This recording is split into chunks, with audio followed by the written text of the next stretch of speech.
Bonjour, partagelinfo.com est avec Jérémy. Jérémy, pourquoi aviez-vous rejoint le Bonjour. mouvement des indignés? J'avais rejoint le mouvement des indignés. Déjà, j'aimerais l'appeler le mouvement pour une réelle démocratie maintenant, ou au minimum mouvement des indignés et pas résignés, parce que c'est des gens qui sont indignés, mais ça tout le monde peut l'être indigné. Mais maintenant, c'est des gens qui étaient indignés et pas résignés, qui étaient dans l'action.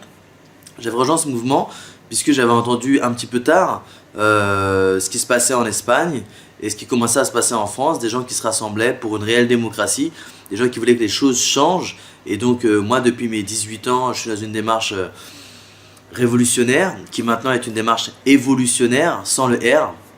Pour moi, ça change tout. Donc une démarche d'évolution, une démarche de changement.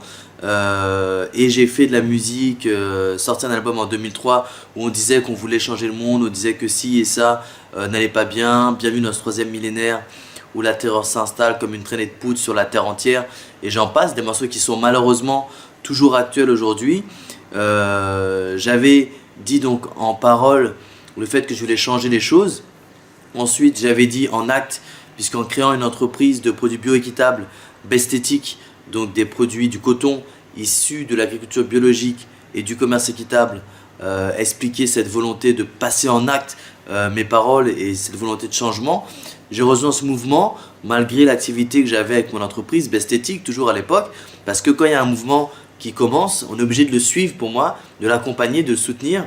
J'ai voulu le soutenir avec mon réseau, avec des vidéos que j'ai fait avec Télé Libre à l'époque, Partage l'info par la suite, partager cette volonté de changer les choses, de changement pacifique, avec cette volonté d'informer aussi, puisque les médias classiques, les médias de masse, et même malheureusement les médias alternatifs, n'étant pas tout le temps sur le terrain, n'informaient pas assez, l'information n'était pas diffusée, donc j'espère y avoir contribué à mon échelle. À quel rendez-vous avez-vous participé? Alors j'ai participé à différents rendez-vous.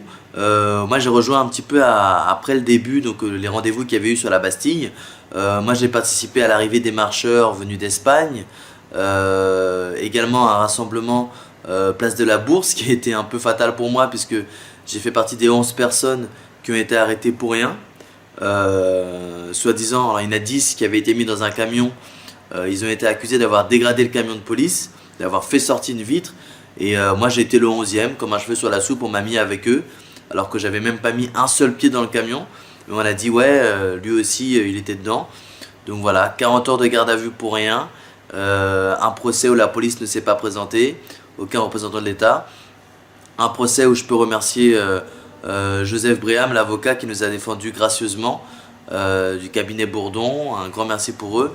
Et une époque vraiment particulière, 40 heures de garde à vue pour rien. Aujourd'hui j'en parle avec le smile, avec le sourire, mais j'avoue que c'était assez traumatisant.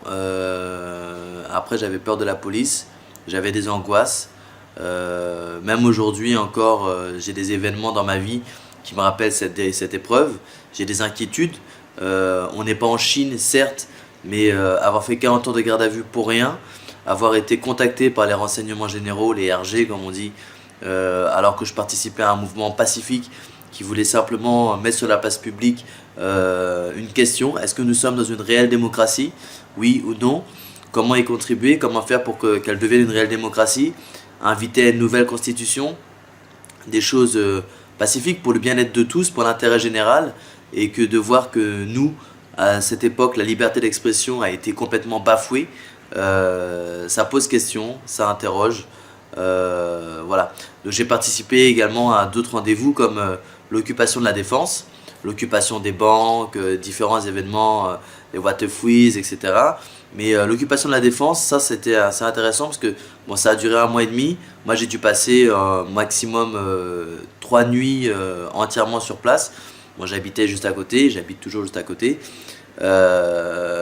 Donc pour moi c'était assez pratique, c'est vrai, mais là c'était assez exceptionnel. On a vécu des moments extraordinaires. Il y a beaucoup de vidéos sur ce compte YouTube d'ailleurs.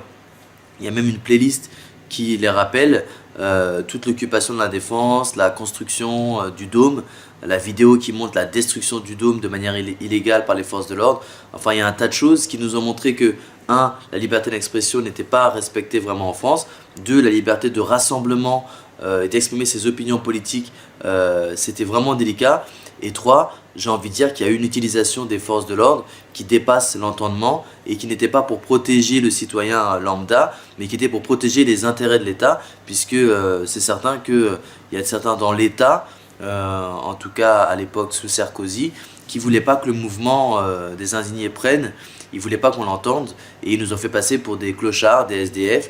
Il y avait des personnes sans domicile fixe, en personnes en difficulté financière, sans travail ou autre dans le mouvement, mais il n'y avait pas que ça. Et même ces personnes-là, si elles étaient dans cette situation-là, c'est que soit elles avaient fait des choix particuliers, soit elles avaient eu des accidents de la vie, des choses vraiment particulières. Donc on ne peut pas juger tout le monde et mettre tout le monde dans un même panier en pensant que c'est des gens qui étaient là, qui veulent que le monde change sans s'investir. Nous avions et nous avons des propositions. Quels souvenirs en avez-vous gardé? Les souvenirs que j'en ai gardés, je viens de dire, donc c'est 40 heures de garde à vue pour rien, alors qu'on était rassemblés place de la Bourse et qu'on voulait échanger avec les Espagnols, faire une assemblée populaire, pour rien. Ça, c'est un souvenir que j'ai gardé, un cauchemar même d'ailleurs. J'aurais préféré que ce soit un cauchemar plutôt qu'un souvenir réel. Sinon, j'en ai gardé les capacités d'intelligence collective, la possibilité de discuter ensemble avec un grand groupe en s'écoutant, avec des codes, silence, ça se répète, les tours de parole. Donc j'ai pris conscience vraiment d'une intelligence collective, possibilité aussi d'une bêtise collective, il faut faire attention, mais principalement d'une intelligence collective et la possibilité, la confirmation de la possibilité du construire ensemble, du construire mieux pour un avenir meilleur. Depuis, dans le monde, chez vous, qu'est-ce qui a changé? Alors, depuis, le monde, il a un petit peu changé. Il y a eu le 15 octobre auquel j'ai participé aussi. Plus de 800 villes rassemblées pour dire on veut des réelles démocraties ici et là. On veut un changement global. C'était extraordinaire. Pour moi, c'était historique. J'ai même le sentiment que ça a mis plus de gens dans la rue que de gens dans la rue pour les JO ou pour une Coupe du Monde. Donc c'était plus qu'exceptionnel, c'était extraordinaire, c'était historique. Maintenant les médias n'ont quasiment pas relayé. Alors c'était dans plus de 800 villes. Moi j'étais à Bruxelles, c'était extraordinaire. C'était un événement fabuleux. Il y a une vidéo d'ailleurs sur ce compte YouTube encore qui relate ça. Est-ce que le monde a changé depuis? Je pense qu'on a conscience qu'il y a beaucoup de gens qui veulent un changement global et que nous pouvons en être acteurs. Nous pouvons en être acteurs dans le cadre de manifestations, dans le cadre de rassemblements, mais aussi dans le cadre de nos achats et des initiatives que l'on peut prendre. En France, on a le mouvement des colibris, il y en a d'autres. On peut changer de banque, on peut changer d'opérateur d'énergie. Il y a un tas d'initiatives qu'on peut faire. Donc voilà, moi, ce qui m'a changé, c'est que il y a un moment que je réfléchis à comment changer de banque, que je vais bientôt faire le pas sûrement de changer de fournisseur d'énergie. Alors je dis je vais, mais bon, on veut mettre dans le je vais plutôt que dans le yaka ou faucon. Maintenant, c'est des décisions qui ne se prennent pas seules quand on ne vit pas seul. Donc il y a aussi des échanges qui doivent avoir lieu dans ce sens-là. Mais c'est des réflexions que j'ai. En tout cas, je consomme beaucoup plus bio, encore plus. Je fais attention, j'essaie de limiter un maximum mes achats dans la grande distribution. D'éviter aussi les marques qui font des produits pas chers, des vêtements pas chers, pour en acheter tous les 4 matins, alors que je peux me contenter de produits de qualité qui coûtent un peu plus cher, qui ne sont pas forcément bio-équitables, mais qui au moins viennent d'une chaîne où on sait qu'il y a moins d'exploitation. Donc je sais qu'acheter des vêtements chez Auchan par exemple c'est impossible, c'est interdit. Après je les ai cités eux, mais il y en a plein d'autres que j'aurais pu citer, et c'est délicat. J'aimerais relancer mon entreprise Besthétique. Voilà ce qui a changé pour moi, c'est que j'aimerais toujours m'investir là-dedans. Je ne suis plus révolutionnaire, je suis toujours évolutionnaire, cette envie d'évolution, mais j'ai envie de la construire autour d'actes de changement dans ma consomme-action et dans mon entrepreneuriat avec mon entreprise ou une association selon la forme que ça prendra lorsque je lancerai Besthétique. Donc, et pour ça d'ailleurs je cherche des fournisseurs ou des mécènes pour pouvoir avancer concrètement. Quels sont vos projets? Quels sont mes projets? Bah voilà, mes projets c'est relancer Bestétique. Donc Bestétique c'est BESTETHIC.fr. Je cherche des mécènes, des partenaires financiers, puisque ce qui manque c'est l'argent. La volonté c'est de réunir 50 000 euros pour partir, relancer ça avec les partenariats qui ont existé hier et ceux qui existeront demain.